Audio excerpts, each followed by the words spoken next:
joined me before, you will know that this is Zink. I'm Ann Zink. I'm a licensed clinical social worker with the Foster and Adoptive Care Coalition in St. Louis, Missouri. And that is an agency we appreciate, many of us firsthand, how exceptionally challenging this time is for families who are already doing the day-to-day heavy lifting of protecting, loving, and nurturing children who've endured early life trauma, experiences that made parenting them confusing in ways no one could possibly have prepared us for. And as if that day-to-day work wasn't enough, here comes COVID-19. So as a staff, we got together, in addition to the programs we already run, and we thought about different ways each of us might contribute, each of us might help. This is mine. It's my hope that I might bring you some support, some humor, some information, validation, maybe just a little break in your day, a couple times a week.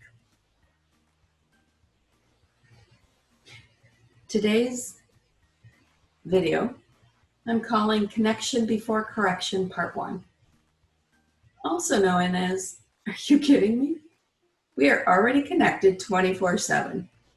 How much more connected could we possibly get? Little disclaimer, for so many of us, the knowledge, experience, and wisdom that we need, it's already in us. You know, you go to trainings and you're like, I know that, I knew that, I know that. But have you ever noticed when you need it most, you can't get it? You can't get to it? And that makes sense. When we're in crisis, just like our kids, we can't access that thinking rational part of our brain. We can't get there. We have to attend to something quickly. We may have competing priorities. We may be in an emergency. We may be exhausted. So we find ourselves reacting versus responding thoughtfully. And then what happens later is we reflect, and we may feel shameful, inadequate, guilty. And in time, we often begin to blame those that caused us to respond that way. We might get angry with the kids. If they would just knock it off, I wouldn't have to be in those situations that lead me to feel like this at midnight. I've been there. And when we're in the trenches, having that luxury to sit and calmly reflect, think about what I'm going to do, that's just a luxury. It's inaccessible to most of us. So that's what's motivated me to bring you these short videos. Provide you with a few moments to rest your mind, be reminded of what you already know, connect you with your inner wisdom, your core values, possibly bring you a new idea or two along the way, and to remind you you're as human as the rest of us. Okay, so here's the good news. This time of crisis creates opportunities for deeper connections with your kids. It's going to be hard work, but do not dismiss the payoff down the road.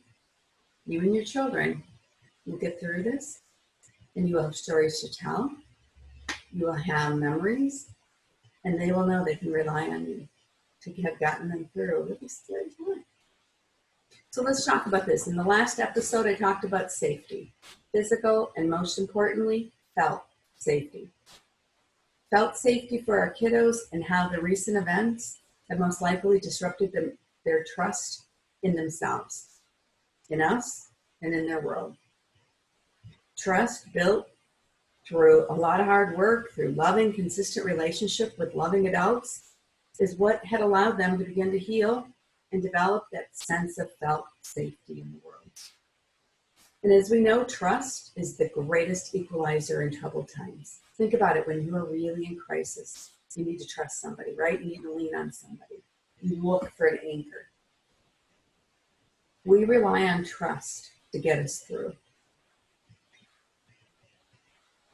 Frustratingly, when kiddos who have histories of violated trust, especially when that happened with their primary caregivers, situations like this with the COVID-19 crisis, they are most likely to revert or regress to a state of unconscious hypervigilance and self-protective defensiveness. They're not aware. but it makes complete sense. They sense something's wrong, they sense something's off, and they're going to go back into, I need to protect myself, something doesn't feel right. And when this begins to occur, anxiety increases, self-regulation decreases. As self-regulation decreases, reactivity increases, thoughtful responding decreases. Negative responses and behaviors and emotions are going to begin to dominate. So you're going to see jittery, agitated, anger, lashing out, depressed, uncooperative, agitated, unreasonable, maybe isolation. You're going to see behaviors that maybe you haven't seen. You're going to hear from other parents, oh yeah, my kids are doing some of that. But you're going to know it's the stuff we haven't seen in a long time. Or, no, my gut tells me it's more. See, your kiddos are likely going to begin seeing themselves, you, and the world the way they did when they first came into care. They're going to see themselves as, I'm bad. I'm not worthwhile. I'm on my own. I'm not worth love. I'm unlovable. They're going to begin to see adults again as people they can't count on to keep them safe, people who can hurt them, people who will reject them and get rid of them when it gets too tough. So hearing about food shortages, money shortages, they may begin to think they're going to be the first ones that are expendable and may have to go. And the world again begins to feel very unsafe. And aren't those the messages we're all hearing and all feeling? So I see two critical things happening and possibly colliding in your homes. More frequent difficult behaviors for you to manage, and your kiddos looking for you to confirm their beliefs that they are indeed on their own during this most critical time when they really need to feel anchored and safe. So I'm going to share with you a model supported by the folks at the Dyadic Developmental Psychotherapy Institute, or DDP. You may have heard us talk about that. I'll be doing some more videos about that later, of responding to children when they're in this situation. The model will help you remain open and engaged rather than becoming irritated and defensive, which is just what the kiddos are trying to get you to do. They're trying to affirm that their faulty beliefs about themselves and you are congruent, are true. They are unlovable. They are not safe. You are going to get rid of them. That congruency will bring them peace. But what they really need is for you to show them, yeah, check the facts, it's not true. So, they're going to be really challenging. So what do?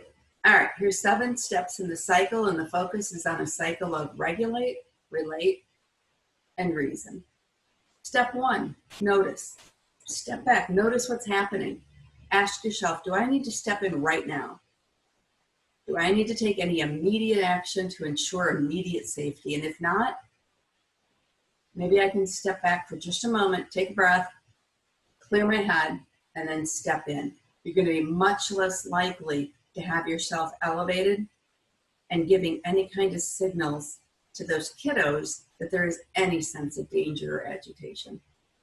Number 2, ask yourself, am I regulated? Am I in an open and engaged state of mind? Am I calm, rational? If no, step out. Regulate first. Again, we've already decided there's no blood or fire. Think and reflect before responding. And again, this is more vital during this time because these kids are sensing, they're hypervigilant, they're watching for signs of danger. So you really want to bring that, like, hey, what's going on? Everything's all right. You really want to present that. Number 3, is my kiddo regulated? If your kiddo cannot even hear you at the moment, you need to bring a state of calm to that situation first, right? They can't hear you because they're so dysregulated. You're wasting breath and you're just turning it up. You're amping it up. You're turning the music, the sound, everything up louder. If there's no blood, there's no fire, you're regulated, they're not. Step it back and regulate the environment. Maybe you can. Maybe you could bring some chaos. Maybe you can bring some calm to the situation. Turn some music down. Turn some TV down. Just reduce the stimulation in the environment, or just wait a little bit. Usually it doesn't have to be dealt with immediately.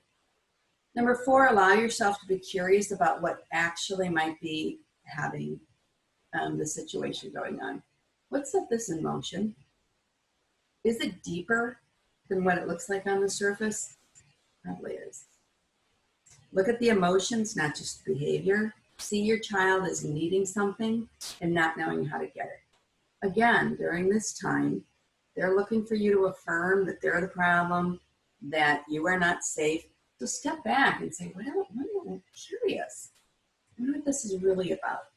So that gives you pause to regulate, be thoughtful, and approach in a different way. Number 5 is the big connection. Express acceptance of the here and now.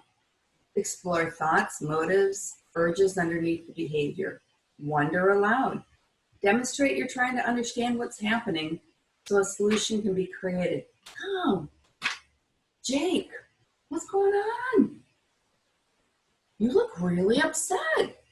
I mean, you are really, really not feeling okay. What's going on, buddy? Instead of knock it off, stop it. There's nothing to be mad about. Be curious, wonder, lean into his feelings or her feelings. What's going on? Clearly, you're distressed. Gosh, what's that about? Demonstrate you're really trying to understand so you can create a solution. Next step, decide what you need to do in response to it. Do you need to problem solve? Do you need to increase supervision? Do you need to increase structure? Do you need to decide on a repair or a consequence? I thought I wasn't going to even put a consequence in there. Yeah, there's still consequences. It just depends. It might not be what's needed. And then always repair at the end. Make sure that everyone is okay in their relationship again. If the situation was between the parent and the child, the parent always repairs first. Always. Let me give you an example. Let's say that a child threw his cup of let's call it vanilla, white milk on the floor because he wanted chocolate milk. Parent might say, I guess I really didn't understand how badly you wanted to have chocolate milk for lunch. And we didn't have any. And you felt so sad, And then you got so mad at me, you tried to throw your glass at me. I yelled at you, and that didn't help, did it? I wish I hadn't yelled at you so loudly. And sometimes even I make mistakes. I'm sorry. I wish I hadn't yelled at you so bad, so loud. It's probably scary. Now, let's discuss how we can handle it next time that we run out of chocolate milk, because you know what, buddy? It's going to happen again. Probably is. Oh, what do you think you could tell me next time that you're feeling sad and angry we ran out of chocolate milk? Or how do you think you can help remind me so it happens less often? Let's figure this out. Let's come up with some ideas. And then after we've done that, I think we've got it. And for now, I'm going to let you help clean up the milk off the floor while I go get us some more chips. How about that? Is that a deal? Come here, give me a hug. Super. The motto to everything in this is there is nothing more important than a relationship. Keeping that in mind, especially during times of really high stress, really high feelings of not feeling safe. Without safety, you can say to yourself, why would they not feel safe? Think about their life. Think about their experiences. Think about times that they weren't safe. Think about how their unconscious mind is on hypervigilance. They're not feeling safe. So these kind of ways are ways to soothe that, to understand it, to appreciate it, to not fight against it, but to allow it. So in summary, here's my quick cheat sheet to what we just went through. Is it an emergency? Yep. Act quickly. Nope. Just slow down. Am I in a mental place to address this calmly and thoughtfully? No. Take a break. Come back. If yes, proceed. Is my kiddo in a state to hear me, or will they just feel shamed, blamed, or more enraged? If no, wait till a better time. because you can just accelerate it if you step in. Be curious, look deeper. Most of us, including our kids, are actually really not intentional jerks for no reason. Most of them aren't sitting back going, I'm thinking about 3.5 minutes. I'm going to blow this place up. They're not. The behavior has the impact of that, right? It's annoying, but that's not their intent. What does my response need to be to teach and guide? And lastly, what kind of repairs need to be made? There must always be a repair at the end of every discipline. Whether it be a smile, a hug, a fist bump that says, you good? I'm good. We're good? We're good. I'm good. We're good. Come on. All right, that ends this one. Next time I want you to tune in for part 2, connection before correction, how to get reconnected with yourself in this unprecedented time. Because really, we've been talked for 2 times now about more things you need to do. Please don't think it escapes me. But I realize what we're saying and how hard that is and how hard you're working. It doesn't go unnoticed. Thank you for what you do for the kids, for the world,